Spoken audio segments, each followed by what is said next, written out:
Hello everyone, today in Sangi's Cookery we are going to see how to prepare a wheat halwa or the Atta Halwa. The wheat halwa is a smooth sweet pudding which is made of wheat flour, sugar and ghee, and this requires a very minimal ingredients and it can be prepared very quickly. And so if guests are coming and you're thinking what to prepare, these are the ingredients which is always available at home and you can easily prepare it. So before we go into the procedure as to how to prepare the wheat halwa, if you're watching my video for the first time, I would request you all to subscribe to my channel and also click on the bell icon for further interesting recipes and notifications. The ingredients required for preparing the wheat halwa are, I've taken 1 small cup of wheat flour, the whole wheat flour. For 1 cup of whole wheat flour, I've taken 2 cups of brown sugar and half a cup of white sugar, which I'm going to caramelize. For 1 cup of wheat flour, approximately around 1 cup of ghee will be required.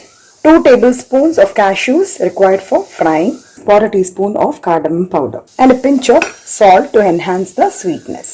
So first what I'm going to do is I'm going to take 5 cups of water.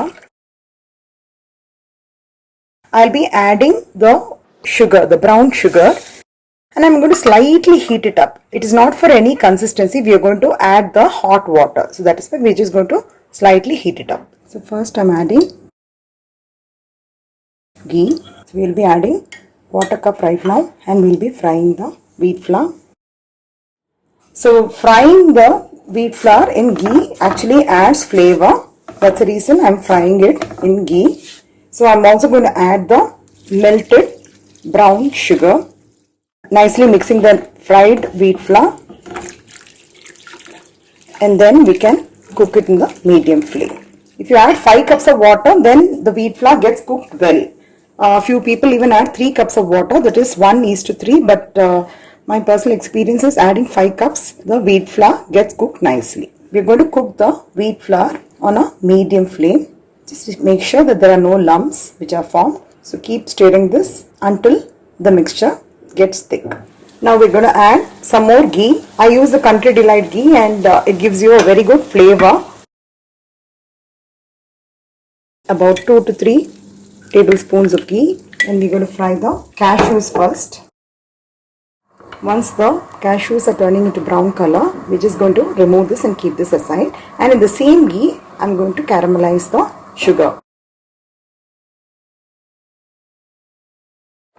We can also add a little bit of water so that it can get quickly caramelized. So you can see that the sugar is caramelized and you can see the color. So I'm just adding the caramelized sugar.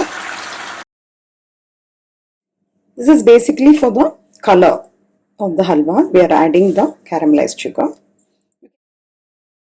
We need to keep adding ghee at frequent intervals so that the wheat halwa doesn't get burnt at the bottom. At the same time, you get a nice consistency and also the glowy texture. I'm also adding 1/4 teaspoon of the cardamom or the elaichi powder. It's for the flavor. So we've added almost 1 cup of ghee. The more the ghee you add, the flavor of the halwa actually enhances.